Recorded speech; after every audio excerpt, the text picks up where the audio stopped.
I kind of want to intro it because it's the key to tapping in to you becoming a better person and you growing, you really reaching a heightened sense of security in your life. And I think that it starts with like really knowing who you are. Ironically, this piece was inspired by Eric.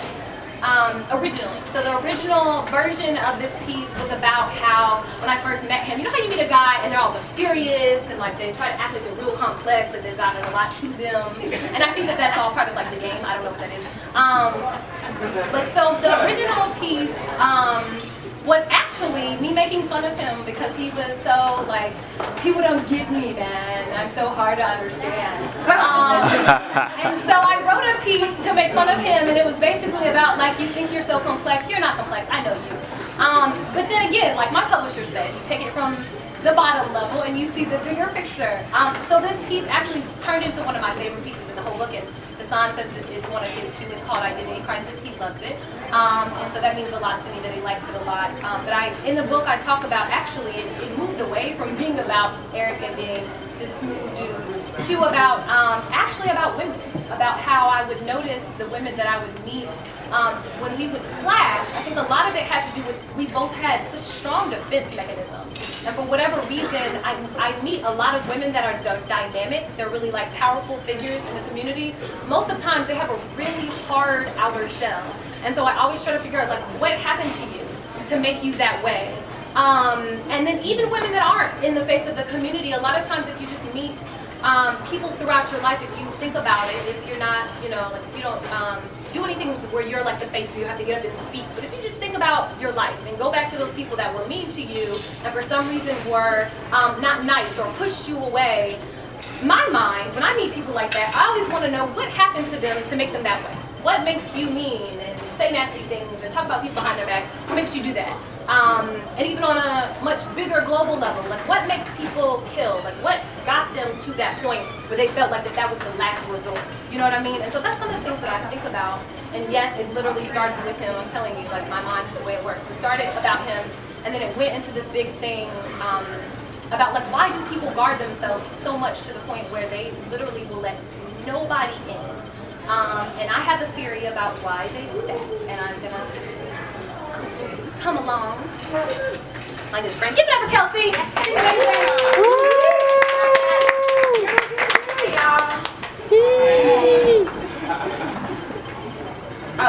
Well, before you start, I don't want you to rush into anything, so I have some words too. Okay. By the way, she makes me so nervous. For her to be such a strong and beautiful person and somebody who's very influential, it is hard for me to be beside her and feel the same size that I am. I feel like I should be like, oh my God.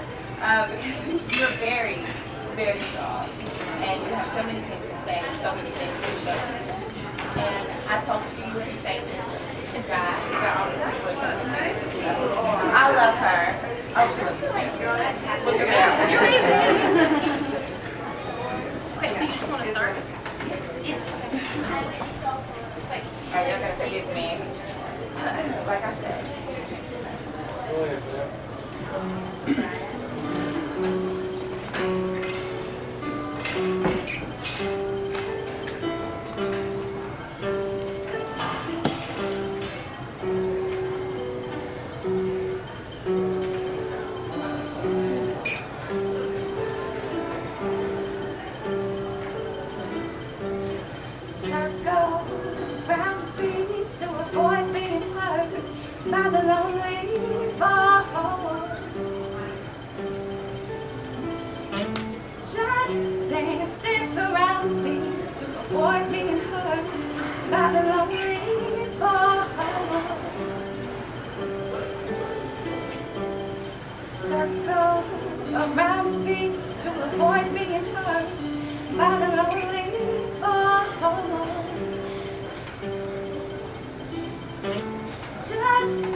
I believe we all start out as angels. All have some holy attached to our being. All have the choice to choose gates or graveyards. And I think somewhere along the way, life decides for us. Shows us what our life could look like either way, and for some reason the safety that graveyards provide seems like the best trade-off. Like hurtful words, vengeful actions, frowns, and vanities go from being defense mechanisms to everything we are about. Our whole city.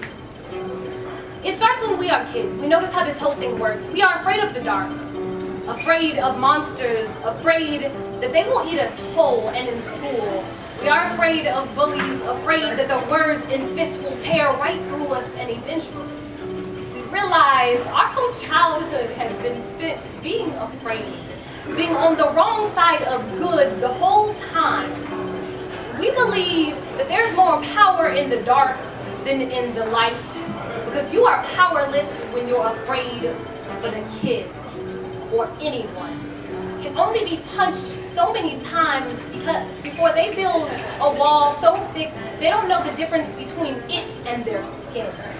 So we fashion ourselves into monsters with the ability to rip off mere heads with hurtful words and piercing stares. We create capes that ward off anything that looks like love.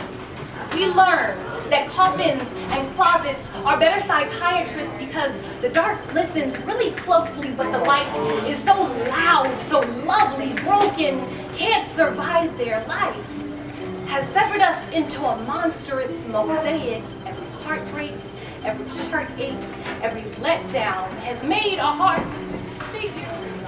What if we were all villains, goblins, and ghouls, hidden in the bodies of class outcasts, the misunderstood, the unwanted, trying to keep our face out of the ridicule of the sun? But what if we were just sheer soldiers, false claiming to be bold, trying to hide our scars with machine gun mouths and paper courage? We'll fight and kill and scream. Like the louder we are with our hate, it'll somehow drown out our cries, and we can create goosebumps with our death stares, thinking if we can intimidate long enough, it'll somehow fill our sleepy hollow of the soul. We are not so different. We are not so different from the monsters that haunt us from underneath our bed. We are all one tragedy away from turning into scared little creatures. The difference between us and them is that some of us have been afraid our whole life to show the world something it already knows. We are messed up and ugly. The difference is that some of us one day got up the courage to walk boldly into the sun, not afraid of being burned.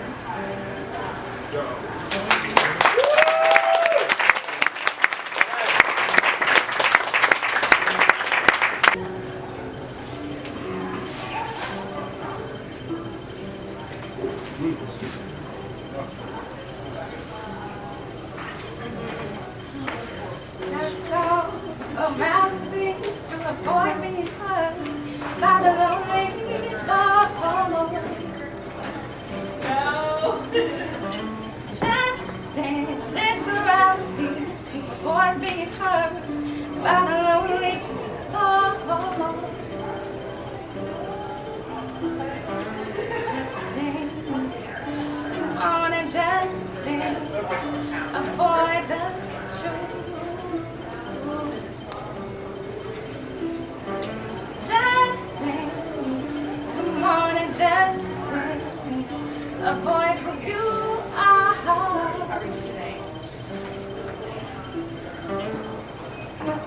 Circle around things to avoid being hurt by the lonely boy. Just dance around like to avoid being hurt by the lonely